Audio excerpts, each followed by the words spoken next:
என்னாச்சு? ஒரு பொண்ணு தான் திறமையாலையும் உழைப்பாலையும் வாழ்க்கையில முன்னுக்கு வரணும்னு நினைச்சா அது முடியாது போல இருக்கு விஜி.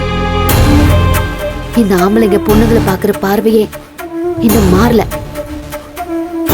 ஒரு மனுஷன் கொடுக்கிற பேட்டிக்கும் அவனுடைய எழுத்துக்கும் வெளியில அவனுக்கு இருக்கிற இமேஜுக்கும் அவன் பக்கத்துல பொறுப்பு அவன் காட்டுற இமேஜும் சம்பந்தமே இல்லாம இருக்கு. கௌதம் சாரை பத்தி தான் சொல்றியா? சாரா அவனுக்கு அவ்வளவு மரியாதை எல்லாம் தேவையே இல்லை. நான் உன்கிட்ட உன்னை எதிர்பார்க்கிறேன், அதை கொடுத்துட்டேன்னா நீ எதிர்பார்க்கறத நான் உனக்கு கொடுக்கறேன்னு சொல்றான்.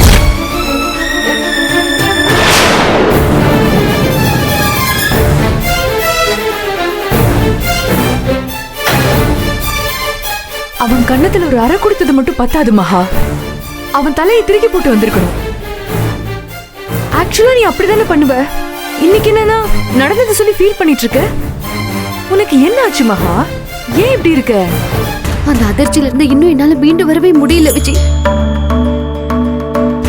ஒருத்தரை பத்தி கடவுள் ரேஞ்சுக்கு கற்பனை பண்ணிட்டு அவரை நேர்ல சந்திக்கிறப்போ சாதாரண மனுஷனுக்கும் கீழே கீழ்த்தரமா நடந்துகிட்டா எனக்கு எப்படி இருந்திருக்கும்? கார்மெண்ட்ஸ் வாங்க இன்வெஸ்டர் கிடைச்சிட்டாருன்னு நான் எவ்வளவு நம்பிக்கையா கிளம்பி போனேன் தெரியுமா? அவரும் எனக்கு வாழ்த்தெல்லாம் சொல்லி அனுப்புனாரு. ஆனா அங்க போனோம் போலீஸ் கம்ப்ளைண்ட் கொடுத்து அவன் உள்ள தூக்கி போட்டிருக்கலாம்ல. நீ ஏன் அவனை சும்மா விட்ட? அப்படிதான் நான் செஞ்சிருக்கணும்.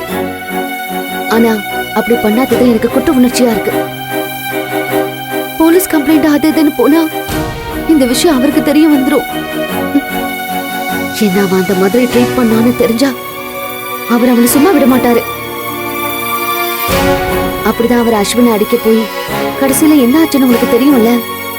இப்பவும் அந்த மாதிரி ஆயிடுச்சுன்னா பெரிய பிரச்சனையில போய் முடிஞ்சிடும்.